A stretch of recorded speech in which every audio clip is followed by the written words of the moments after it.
Hello दोस्तों, मैं आपका दोस्त नवीन और आप सुन रहे हैं हॉरर कहानी मेरी जुबानी दोस्तों। अब एक नया श्रृंखला रोजाना के लिए शुरू किया है। श्रृंखला ये है कि कहानी को सुनने के बाद आपको कहानी अच्छी लगे तो आप कमेंट करके यह बताना कि आप किस जगह से कहानी सुन रहे हो और आपका नाम क्या है। इसके बाद अगली वीडियो में मैं आपका नाम जरूर लूंगा। कमेंट करना ना भूले और यूट्यूब चैनल को भी सब्सक्राइब करें। यह छोटा सा सहयोग मेरे लिए बहुत महत्वपूर्ण है। तो दोस्तों, आज हमारी कहानी आगरा के देवरी में रहने वाले एक व्यक्ति की है। दोस्तों, मेरा नाम दीपक है और मैं आगरा के देवरी का रहने वाला हूं। पेशे से मैं ट्रक ड्राइवर हूं और लगभग 25 वर्षों से ट्रक ड्राइविंग कर रहा हूं। लेकिन इन 25 वर्षों में मैंने कई भयानक घटनाओं का सामना किया है और उन भयानक घटनाओं को याद करके आज भी मैं कई बार सोचता हूं कि ट्रक ड्राइविंग करना मेरे जीवन में एक बहुत बड़ी गलती थी और मैं इससे अच्छा कोई और काम कर लेता। कम से कम उसमें जान का खतरा नहीं होता और ना ही रात के वक्त काम करना पड़ता। दोस्तों, ट्रक ड्राइवरों का काम दिन के बजाय रात के वक्त अधिक होता है क्योंकि सड़क खाली होती है और आसपास का माहौल भी काफी शांत होता है। इसलिए हम लोग दिन के बजाय रात के समय सफर करना पसंद करते हैं।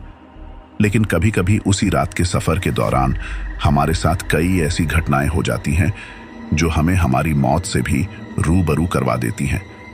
लेकिन ऊपर वाले का हाथ कोई नहीं बिगाड़ सकता। इसीलिए शायद आज तक इतने भयानक हादसे होने के बावजूद भी मैं जीवित हूं। एक बार मेरे साथ एक ऐसा भयानक हादसा हुआ था जिसके बाद मैंने एक क्षण के लिए सोचा कि आज मैं मर जाऊंगा। और जैसा कि मैंने आपको पहले बताया था, मुझे ट्रक चलाते हुए 25 साल हो गए हैं। इन 25 सालों में मेरे साथ कई ऐसे हादसे हुए हैं जो मुझे एक क्षण के लिए भी डराने पर मजबूर करते हैं। इसलिए आज कोई भी व्यक्ति या भगवान मुझे बचाने में सक्षम नहीं है। लेकिन वह हादसा इतना भयानक था कि मैंने उस दिन सोचा कि मैं आज से ट्रक ड्राइविंग छोड़ दूंगा। आज से लगभग 15 साल पहले की घटना है। उस वक्त मैं मार्बल की फैक्ट्री में ट्रक चलाता था। उस समय गर्मियों का मौसम था, इसलिए मैं मार्बल को एक स्थान से दूसरे स्थान पर ले जाना था। जैसा कि आप जानते हैं, मार्बल का पत्थर बहुत गर्म होता है, इसलिए दिन में काम करने वाले कर्मचारी मार्बल को ट्रक में नहीं भर पाते थे। धूप की वजह से पत्थर इतना गर्म हो गया कि छुआ भी नहीं जा सकता था। इसलिए मैं शाम होने के बाद जब पत्थर ठंडा हो जाता था, मेरे ट्रक में मार्बल लोडिंग करना शुरू कर देता था और रात को लगभग 11 बजे तक पूरा हो जाता था।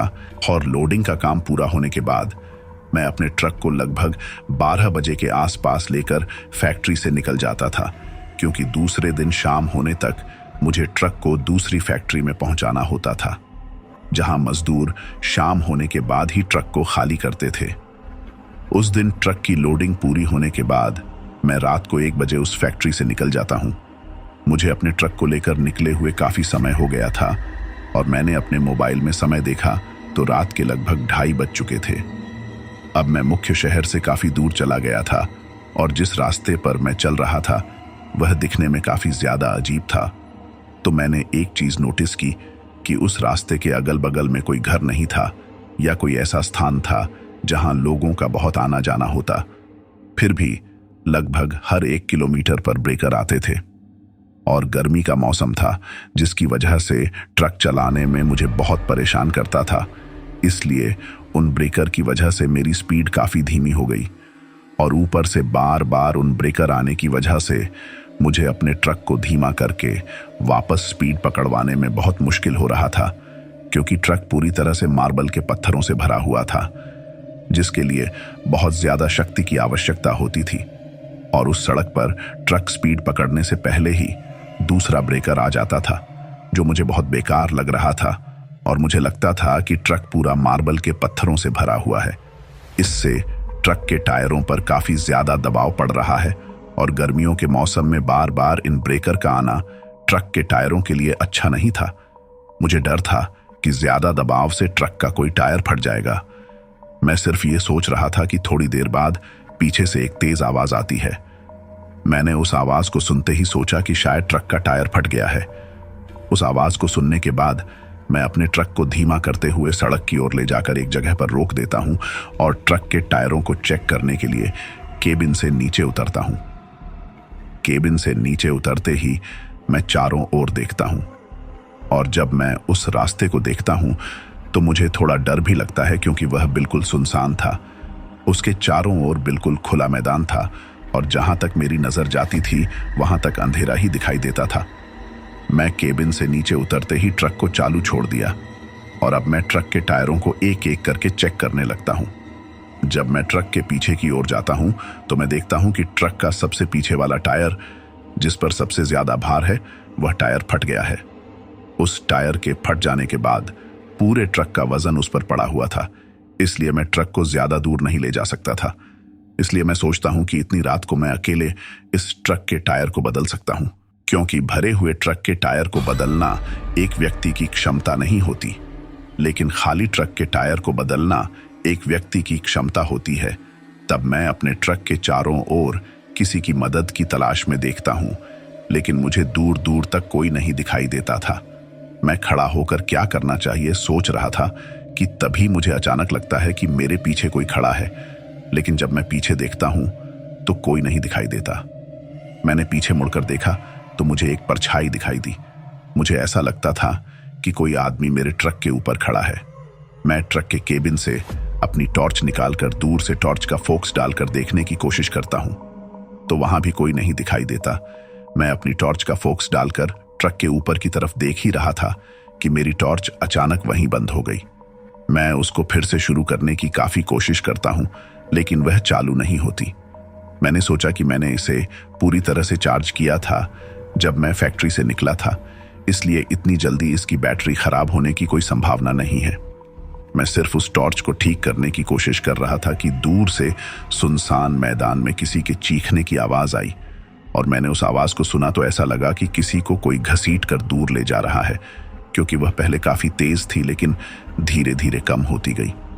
उस आवाज को सुनने के बाद मैं सोचता हूं कि शायद यह रास्ता सही नहीं है और मुझे जितना जल्दी हो सके यहां से निकलना चाहिए था, लेकिन मैं बिना टायर बदले वहां से नहीं निकल सकता था।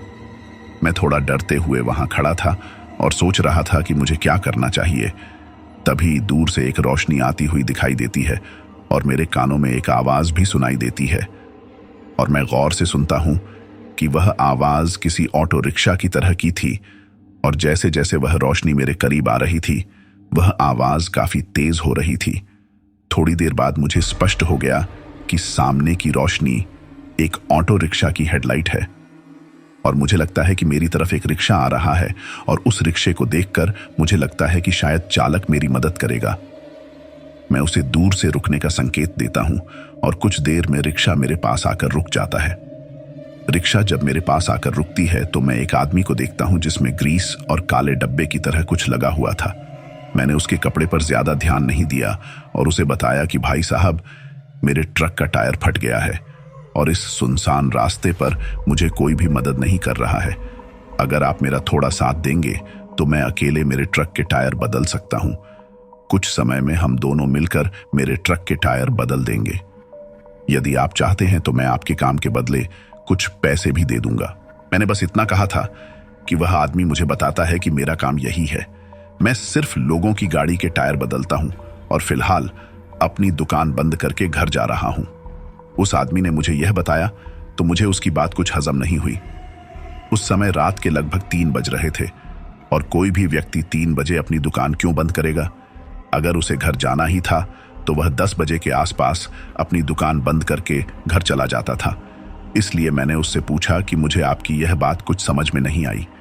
आमतौर पर सभी लोग 10 बजे ही दुकान बंद कर देते हैं, तो आप रात 3 बजे दुकान बंद करके घर जा रहे हैं क्यों? मेरे द्वारा ऐसा पूछने पर वह हंसते हुए बताता है कि मैंने एक गाड़ी का काम किया था और उस काम को पूरा करने के बाद आज मेरी दुकान बंद करने में मुझे काफी लेट हो गया और कल दुकान नहीं खोलनी है, इसलिए मैं अब जाकर आराम से सोऊंगा और कल सुबह उठने से पहले कि मैं उससे कुछ कहूंगा, वह आदमी अपने रिक्शा से अचानक उतरता है और मुझे बताओ कौन सा टायर बदलना है। जब मैं उसे फटे हुए टायर के पास लेकर जाता हूं और उसे वह टायर दिखाता हूं तो वह कहता है कि मैं इसे बदलता हूं, तब तक आप अपने ट्रक के नीचे से दूसरा टायर खोल लें। जब उस आदमी ने मुझे बताया कि वह अकेले इस टायर को कैसे खोलेगा, मैं बहुत अचंभे में पड़ जाता हूं। फिर भी मैं सोचता हूं कि मुझे यहां से निकलना चाहिए और उस फटे हुए टायर की जगह दूसरा टायर लगाना चाहिए। मैं टायर खोलने ही लगा था कि अचानक से उस आदमी पर मेरी नजर जाती है। मैं उसे गौर से देखता हूं। वह आदमी दिखने में किसी सरदार की तरह लग रहा था, यानी सिर पर पगड़ी बांध रखी थी। उसकी देखकर मुझे लगा कि यह आदमी पंजाब या हरियाणा से आया होगा, लेकिन आगरा में अपने घर से इतनी दूर गाड़ियों के टायर बदलने आया नहीं होगा। मैं टायर खोलते हुए उसकी तरफ देख रहा था तो मैं कुछ देखकर डर जाता हूं। जब वह आदमी मेरे ट्रक के उस टायर को बदल रहा था, मैं उसके हाथों पर जाता हूं और देखता हूं कि उसके नाखून लगभग उसकी उंगलियों के बराबर बड़े हैं। और मैं देखता हूं कि आदमी ने अपने नाखूनों को इतना लंबा क्यों रखा है, क्योंकि वे बहुत सड़े हुए और गंदे लग रहे हैं। लेकिन मैं एक बात भी देखता हूं कि टायर खोलते समय वह आदमी अजीब तरह से मुस्कुरा रहा था और मुस्कुराते हुए बार बार अपने होठों पर जीभ फेर रहा था। मैंने सोचा कि शायद यह उसकी आदत होगी, लेकिन फिर मैंने सोचा कि यदि यह आदमी हरियाणा या पंजाब का है तो उसकी भाषा मुझे बिल्कुल मेरी तरह की भाषा में बात करते हुए मुझे एक क्षण में भी नहीं लगता था कि यह एक सरदार आदमी है, और यह मुझे अब थोड़ा अजीब लग रही थी। अब मैं कुछ सोचने से पहले आदमी मुझे आवाज लगाता है और मैं उसके पास जाता हूं। वह मुझसे कहता है कि जब मैं उसके पास जाता हूं, आप इस टायर को कुछ समय के लिए बदलो। मैंने इसे आधे से ज्यादा खोल दिया है। मैं अभी जाकर मेरे ऑटो रिक्शा से कुछ जरूरी सामान लेकर आता हूं जो इस टायर को बदलने के लिए चाहिए। अब वह आदमी इतना कहकर अपने ऑटो रिक्शा की ओर चला गया और उसके जाने के बाद मैं वहीं सड़क पर नीचे बैठकर टायर को खोलने लगता हूं। लेकिन जब मैं टायर को खोलने लगता हूं तो मैं देखता हूं कि टायर पर बहुत सारी कीलें चुभी हुई हैं, जो शायद उन कीलों की वजह से टायर फटा था।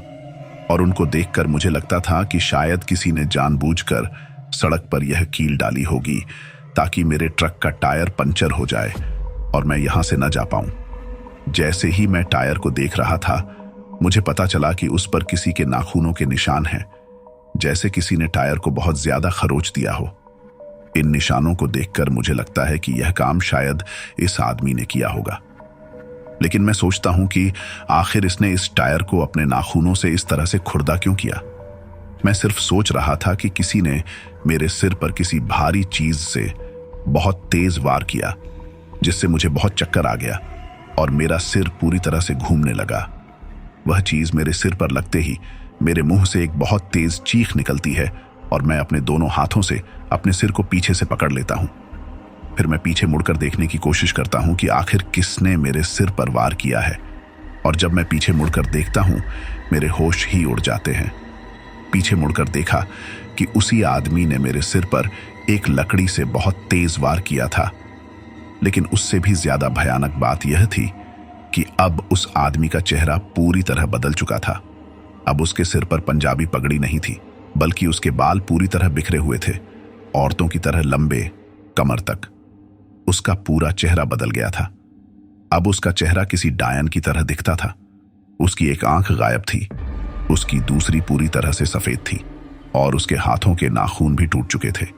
मैंने टायर बदलते समय देखा कि उसके हाथों के नाखून काफी बड़े थे, लेकिन अब उनमें से कोई नाखून नहीं था। और मैं अपनी गर्दन को घुमाकर उसकी तरफ देखा। उसकी उंगलियों से खून बह रहा था। वह अजीब तरीके से गुर्रा हुए मुस्कुराने लगता है और मेरी तरफ देखकर बहुत तेज तेज हंसने लगता है। उसका चेहरा देखकर मुझे बहुत डर लगता है और मेरे सिर में भी कुछ अजीब सा दर्द होने लगा है। मुझे लगता था कि मैं यहीं मर जाऊंगा, लेकिन फिर मुझे पता चला कि मेरे टायर का फटना, टायर में कीलों का चुभना और उस आदमी का आना एक सोची समझी साजिश थी।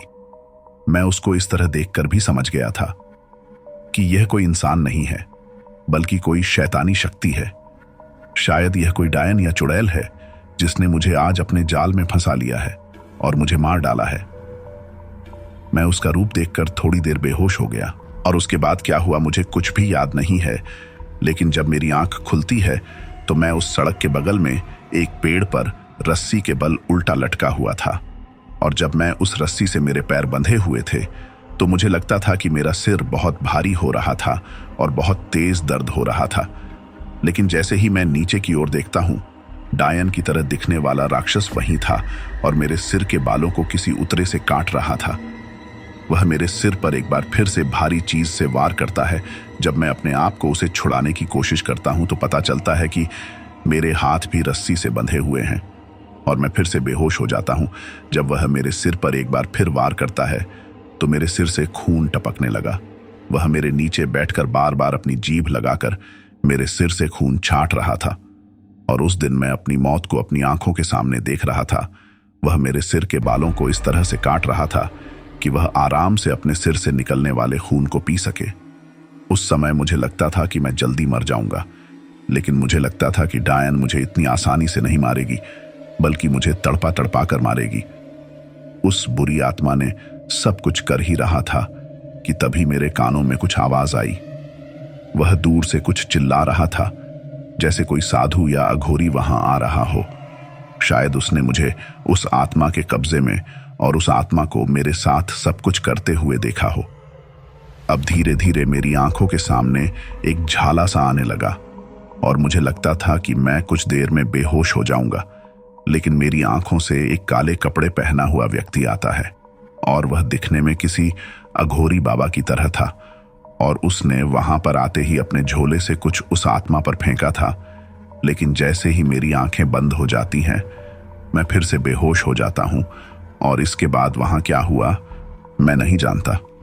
लेकिन जब मेरी आंखें खुलती हैं, मैं एक गुफा में लेटा हुआ था और जब मेरी आंखें खुल गईं, मैंने एक हाथ से अपने सिर को छुआ और देखा कि उसके ऊपर कुछ कपड़ा सा बंधा हुआ था। मुझे बहुत भारी लग रहा था और उसके ऊपर कुछ गीला सा लेप लगा हुआ था। मैं उठने की कोशिश कर ही रहा था कि वह अघोरी बाबा वहां आकर मुझसे कहते हैं, तुम उठने की कोशिश मत करो, तुम लेटे रहो, तुम अभी अपने बल पर खड़े नहीं हो सकते। लेकिन मैं उस समय ऐसा था कि उस अघोरी बाबा से बातचीत कर सकता था, तो मैं सिर्फ धीरे धीरे उनसे पूछता हूं कि आप कौन हैं। वह मुझे बताता है कि मैं एक अघोरी हूं और यहीं रहता हूं। तभी मैं उनसे पूछता हूं कि उस रात आपने मेरी जान कैसे बचाई और आपको कैसे पता चला कि मैं उस आत्मा के कब्जे में वहां हूं। जब मैंने ऐसा पूछा तो वह अघोरी बाबा मुझे पूरी कहानी बताता है और मुझे बताया गया कि मैं उस रात उस सड़क के बगल में स्थित शमशान घाट पर अपनी मसान विद्या करके वापस आ रहा था। और जब मैं वापस आ रहा था तो मुझे एहसास हुआ कि मेरे आसपास एक बहुत बड़ी नकारात्मक ऊर्जा है और मैं उस समय आपकी मन ही मन कराने वाली आवाज भी सुन सकता था। मुझे लगता है कि उस शैतानी शक्ति को कोई मूर्ख आत्मा नियंत्रित कर रही है, इसीलिए मैं उसी दिशा में चल पड़ता हूं। कुछ समय बाद आप उस बुरी आत्मा के नियंत्रण में मुझे देखेंगे और फिर मैं उस बुरी आत्मा से लड़कर तुम्हें उसके चंगुल से छुड़ाकर यहां लेकर आया था और तुम्हारी जान बचाई थी। तब वह अघोरी बाबा मुझे बताता है कि जिस मार्ग पर आपने उस बुरी आत्मा से मुलाकात की, उस मार्ग के बगल में शमशान घाट हैं और वहां कच्चे श्मशान भी हैं जो उन लोगों के लिए बनाए गए हैं जो कम उम्र में मर जाते हैं। उन लोगों को वहीं दफनाया जाता है और उनकी आत्माएं वहीं भटकती रहती हैं। इसलिए बुरी प्रवृत्ति वाले लोग मरने के बाद भी लोगों को परेशान करते रहते हैं। उस आत्मा ने पहले भी कई लोगों को इस रास्ते पर मार डाला था। तब वह अघोरी बाबा मुझे 2 दिन तक अपने साथ रखते हैं, मुझे शारीरिक रूप से इलाज करते हैं और मुझे एक ताबीज देते हैं और कहते हैं कि इस ताबीज को अपने साथ हर समय रखना चाहिए। अगर आप इसे अपने साथ रखते हैं तो कोई बुरी शैतानी शक्ति आपको कभी नहीं बिगाड़ पाएगी। दोस्तों, यह हमारी आज की कहानी थी। आप कहानी कैसी लगी कृपया कमेंट बॉक्स में जरूर बताना। धन्यवाद दोस्तों, मिलते हैं अगली वीडियो में।